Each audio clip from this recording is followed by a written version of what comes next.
স্থানীয় সরকার পল্লী উন্নয়ন এলজিআরডি উপদেষ্টা আসিফ মাহমুদ সজীব ভূঁইয়া বলেছেন, উপদেষ্টা মণ্ডলীর মধ্য থেকে খুব অচিরেই একটি ঘোষণা আসছে, সেটি হলো আওয়ামী লীগকে নিষিদ্ধ করা হবে। আওয়ামী লীগ নিষিদ্ধের ব্যাপারে জনগণ এবং রাজনৈতিক দলগুলো ঐক্যমত প্রতিষ্ঠিত হয়েছে। যদি আসিফ মাহমুদ বলেন, এটা অত্যন্ত ইতিবাচক। আওয়ামী লীগ নিষিদ্ধের ব্যাপারে রাজনৈতিক দলগুলোর মধ্যে এক ধরনের ঐক্যমত সৃষ্টি হয়েছে। যদিও এতদিন বিভিন্ন দল বিভিন্ন মতামত দিয়েছেন যে একটি দলকে নিষিদ্ধ করার ব্যাপারে এখনই সিদ্ধান্ত নেওয়া ঠিক হবে না, বা বিএনপি বিভিন্নভাবে বাধা সৃষ্টি করেছে, কিন্তু এখন বিএনপিও আওয়ামী লীগকে নিষিদ্ধ করার ব্যাপারে ঐক্যমতে পৌঁছেছে। তিনি বলেন, দেশের মানুষ তৎকালীন ক্ষমতাসীন এবং দলের অগণতান্ত্রিক একঘেয়েমি মনোভাব এবং কার্যকলাপ মেনে নিতে পারেনি বলেই 5 আগস্টের আগে এবং পরে এই দলটির নিষিদ্ধ করা ঐক্যমত প্রতিষ্ঠিত হয়েছে। রাজনৈতিক দলগুলোর মধ্যে এমন ঐক্যমত তৈরি হলে সরকারের জন্য যে কোনো সিদ্ধান্ত নিতে এবং এটি বাস্তবায়ন করতে খুবই সুবিধা হবে বলে তিনি জানিয়েছেন। তিনি আরও বলেন, এই সময় এক প্রশ্নের জবাবে উপদেষ্টা আরও বলেন, সাধারণ মানুষ কিংবা রাজনৈতিক দল যে বা যারাই হোক না কেন, আমরা এই জনগণের রিপ্রেজেন্ট করি। ফলে 5 আগস্টের পরে জনগণের যে আকাঙ্ক্ষা এবং চাওয়ার জায়গা আছে, সেগুলোকে প্রাধান্য দেওয়াটাই আমাদের মূল লক্ষ্য হওয়া উচিত। সে জায়গা থেকে বিএনপির পক্ষ থেকে আওয়ামী লীগ নিষিদ্ধের দাবি উঠেছে।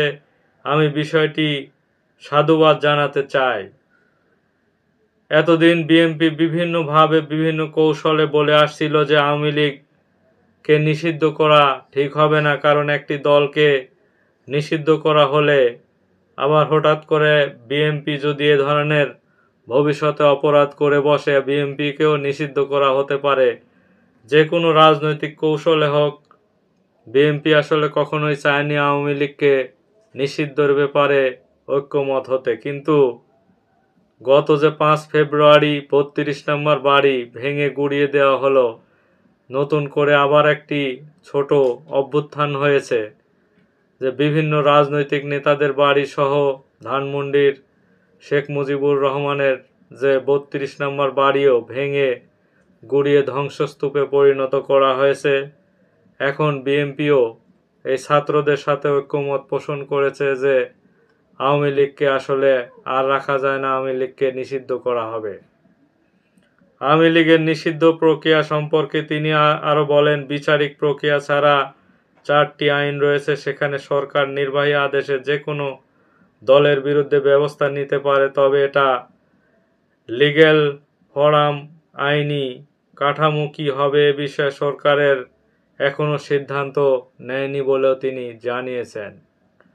তিনি আরও বলেন যে আসিফ মাহমুদ বলেন, বিচারিক প্রক্রিয়া স্বাভাবিকভাবে জুলাই আগস্টের যে গণহত্যার সঙ্গে স্বৈরাচার আওয়ামী লীগের সম্পৃক্ততা প্রমাণিত হওয়ার কথা, সেক্ষেত্রে আওয়ামী লীগের দলীয়ভাবে নিষিদ্ধ করা এবং নিবন্ধন বাতিল করা সহ যে কোনো ব্যবস্থা সরকার গ্রহণ করতে পারে। তবে বিষয়টি যেহেতু আইনে বাস্তবায়নের সঙ্গে সম্পৃক্ত, সেক্ষেত্রে প্রয়োজনীয় সকল প্রক্রিয়া অনুসরণ করে আওয়ামী লীগকে নিষিদ্ধ করার বিষয়ে চূড়ান্ত সিদ্ধান্ত আসবে বলে জানিয়েছেন এই উপদেষ্টা।